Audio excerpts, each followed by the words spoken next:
If you're struggling with ideas for social media, videos, for your blog, this post is for you. Depending on the nature of your business, we often think that most of the topics have already been written about, but that's not true.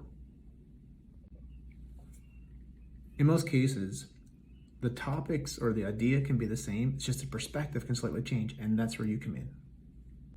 We all find inspiration from different places, so here are a couple of places that I like to use to find inspiration for content ideas for videos, blogs, and social posts for myself and for our clients. In my industry, there's a lot of blogs that I like to read on a regular basis. And because of that, I also check out their social media.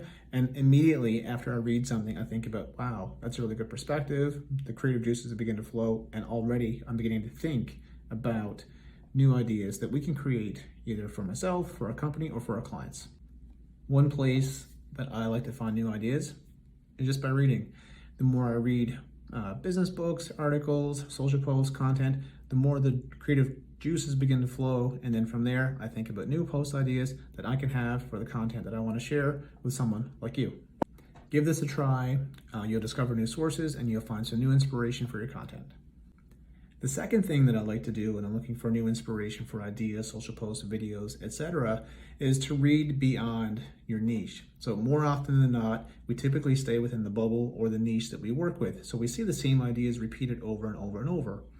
When we switch to a new niche, so as a marketer, if I switch to fitness or if I switch to automotive or real estate, something in a different space, I'm immediately going to see new ideas, and then I'm going to think, how can I bring those ideas for us, for our clients? Another great place to find ideas is your customers. Like, if you're trying to find new customers, there's no better source than your existing customers.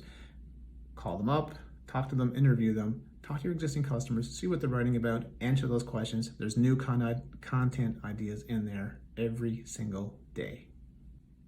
So think about the most frequently asked questions that your customers are asking for you. More than likely, future customers are also thinking about the same questions.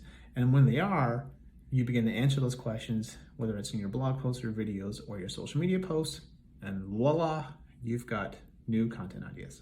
Here's one that I really like. If you've been creating content in the past, let's say for 4 or 5 years, go back to the old content and think, has anything changed in the last 4 or 5 years? Or is there any way that I can update this? So let's just say, as an example, that you wrote a piece of content for the 5 best XYZ in 2015. Can you update that for 2022? And then can you update that for 2023? That will give you some new content every single year. I don't want to give you too many of these because there's so many of them, but we're so used today to writing everything on our notes, on our phone. But sometimes the best thing you can do is just to get an old pen and paper and begin to brainstorm ideas. You'll be surprised how many new ideas, once you begin to put pen to paper, to find new ideas that you can use for your social, for your videos, for your blog post, and hopefully maybe even for your email. So those are just some of the things when I'm stuck for ideas, or when our team is stuck for ideas, that we try to find for new content, for video, for social, for blogs, for emails. Give those a try. Let me know in the comments if any of those work for you. If you like this content, please do me a favor, follow my channel, share it with a friend, and make sure that you hit the save button if you find something that you need to come back to for later.